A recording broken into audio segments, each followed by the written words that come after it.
Hello friends, मैं माधवी यादव स्वागत करती हूं आप सभी का मेरे यूट्यूब चैनल हिंदी पाठशाला में। आज मैं जयशंकर प्रसाद के नाटक चंद्रगुप्त से अरुणिया मध्य में देश हमारा पंक्तियों का संदर्भ सहित व्याख्या कराऊंगी। तो आइए दोस्तों शुरू करते हैं आज का वीडियो। अरुणिया मध्य में देश हमारा, जहाँ पहुँच अनजान क्षितिज को मिलता एक सहारा। सरल तामरस गर्भ विभा पर नाच रही तरुषिका मनोहर। छिटका जीवन हरियाली पर मंगल कुमकुम सारा। लघु शरधन से पंख पसारे, शीतल मलय समीर सहारे। उड़ते खग जिस ओर मुँह किए, समझ नीड़ निज प्यारा। बरसाती आँखों के बादल बनते जहाँ भरे करुणाजल। लहरें टकराती अनंत की, पाकर जहाँ किनारा। हेम कुमले उषा सवेरे, भरती डुलकाती शुक मेरे। मंदिर उगते रहते जब, जगकर रजनी भरतारा। तो पहले हम इसके शब्दार्थ देख लेते हैं। अरुण का अर्थ है प्रातःकाल की लालिमा। मधुमेह का अर्थ है शहदयुक्त मीठा। क्षितिज का अर्थ है दृष्टि सीमा, वह स्थान जहाँ पृथ्वी और आकाश मिलते दिखाई देते हैं। ताम्रश का अर्थ है तांबे के रंग की। विवाह गर्भ का अर्थ है साँझ। तरुशिका का अर्थ है पेड़ की फनगी। कुमकुम का अर्थ है केसर। मलय का अर्थ है पर्वत, सफेद चंदन वृक्ष। शमीर का अर्थ है हवा, वायु।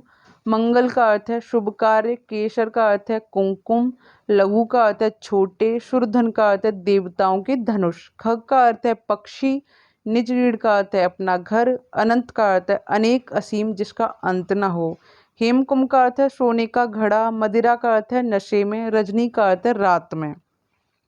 तो आइए दोस्तों, पहले हम इसका संदर्भ देखेंगे, फिर इसकी व्याख्या देखेंगे, फिर इसका काव्य सौंदर्य देखेंगे। जयशंकर प्रसाद का प्रसिद्ध नाटक चंद्रगुप्त से यह गीत लिया गया है। इस नाटक की नायिका जो कार्नेलिया है, सेल्यूकस की पुत्री है। और कार्नेलिया भारत की जो अद्भुत प्राकृतिक सौंदर्य से प्रभावित हो जाती है और उसके जो बाह्य सौंदर्य और आंतरिक सौंदर्य का वर्णन करने लगती है। और कार्नेलिया का विवाह मौर्य वंश के संस्थापक चंद्रगुप्त से हो जाता है। आगे वो कहती है, पहले हम वो देखेंगे, संदर्भ देख लेंगे।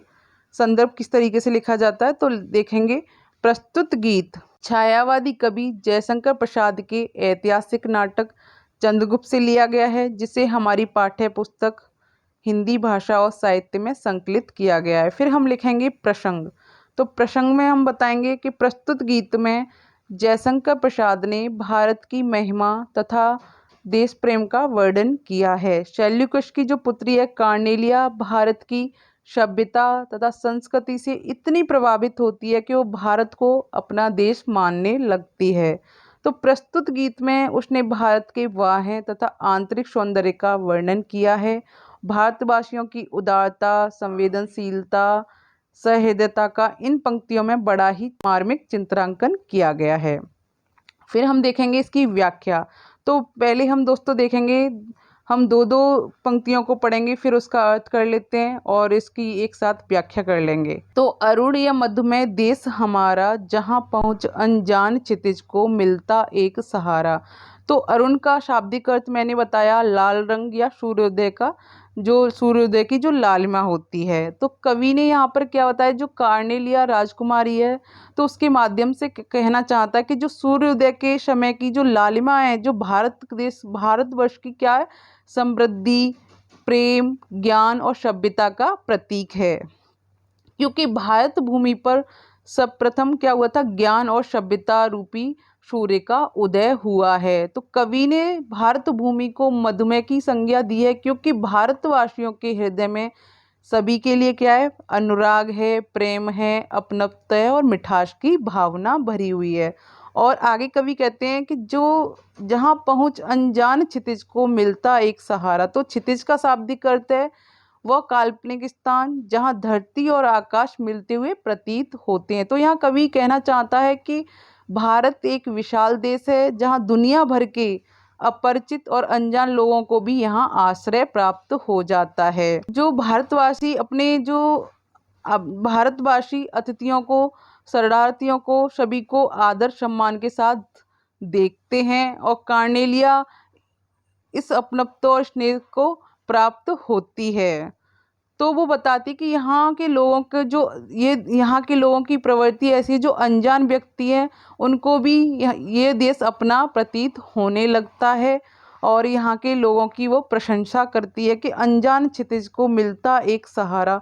तो वो कहती है कि कार्नेलिया बताती कि यह सुंदर अर्डिम आभा से युक्त भारत हमारा देश है, और प्रातःकालीन जो अर्डिम आभा से युक्त ऐसा समृद्धशाली क्या है, हमारा भारत देश है, जो अपनी प्राकृतिक सुंदरता से सभी को क्या करता है, अपनी ओर आकर्षित कर लेता है।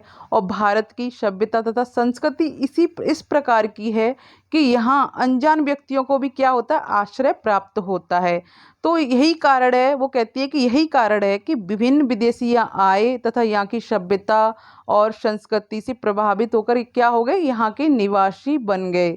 तो भारतवासियों ने क्या किया, उन्हें अपने अपने सब प्रेम से अपना लिया। तो जो अतिथि देवो भव की जो हमारे यहाँ वो है सत्कार है, अतिथि देवो भव की जो भावना है कि अपने अतिथियों को देवो भव, तो देवता के समान होते हैं अतिथि, और उनका सम्मान करना चाहिए।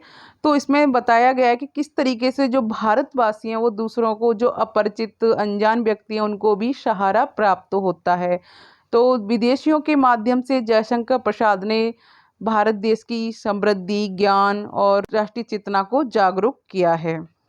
आगे देखते हैं, सरल तामरस गर्भ विभा पर, सरल तामरस गर्भ विभा पर नाच रही तरुषिका मनोहर, छिटका जीवन हरियाली पर मंगल कुमकुम सारा।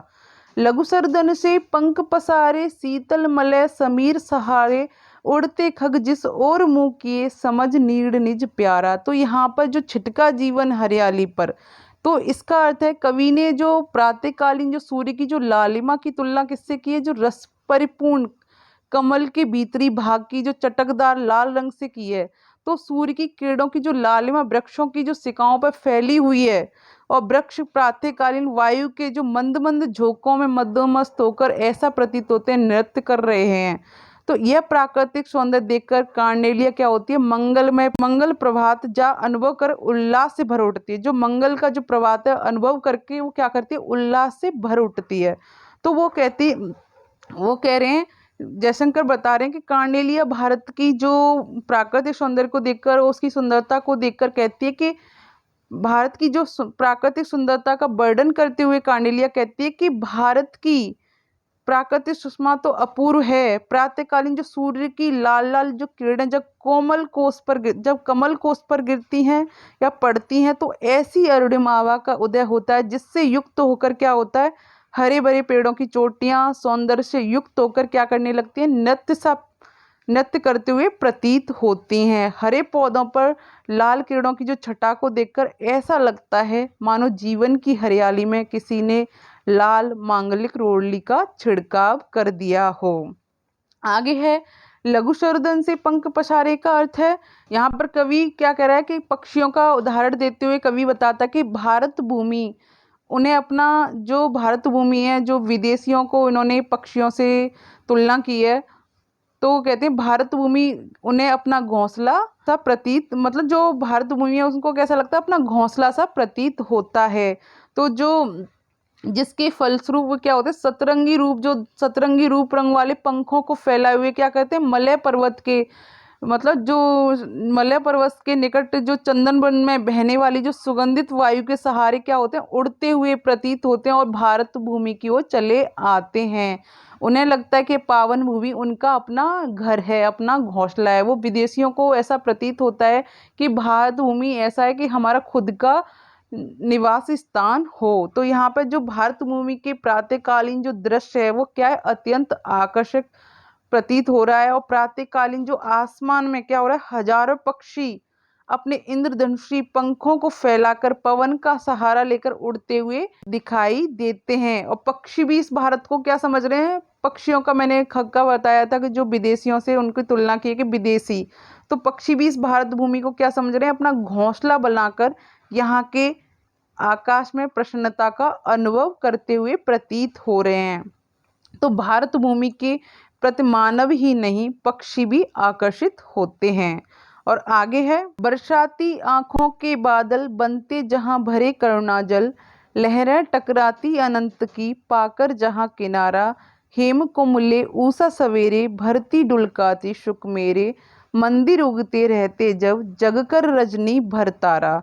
तो कवि ने यहाँ पर बादलों के विषय में बताया, उसकी तुलना किससे की है? कवि यहाँ बादलों की तुलना भारतवासियों के सहृदय से की है। मतलब कवि यहाँ पर जो भारतवासियों का नेचर है, जो प्रकृति है, जो इनकी सहृदयता है, जो मानवीयता है, उससे उसकी तुलना कर रहा है, जिसमें उसने संपूर्ण दुनिया के मनुष्यों के लिए क्या किया है? अपार प्रेम और करुणा का भाव भरा हुआ है। जिस प्रकार बादल में पानी भरा होता है, वह बारिश की बूंदों में तब्दील होकर सूखी धरती की प्यास बुझाता है, ठीक उसी प्रकार भारतवासियों की आंखें दूसरों के लिए दया करुणा से भरी होती हैं, और इस करुणा रूपी जल से भरकर उनके हृदय रूपी बादल स्नेह प्रेम भाव से दूसरों के लिए क्या होते हैं? उमड़ जाते हैं। तो वो क्या कह रहे हैं? भारत के निवासी अत्यंत संवेदनशील एवं भावुक प्रवृत्ति के हैं, जो दूसरों के दुख में दुखी हो जाते हैं तथा उनके नेत्रों से जो अश्रु जल की वर्षा होने लगती है, जो उनकी संवेदनशीलता करुणार्थ प्रवृत्ति का परिचय देती है। तो भारत देश के, उसने बताया, भारत देश के तीन ओर क्या है? समुद्र है। ऐसा प्रतीत होता है कि समुद्र की ये लहरें लहरें भी भटकती हुई यहीं आकर किनारा पाकर क्या हो जाती हैं? शांत हो जाती हैं। फिर आगे क्या है? प्रभात, जो प्रभात बेला में ऊषा रूपी सुंदरी सूर्य रूपी स्वर्ण कलश लेकर जब निकलती है, तब रात्रि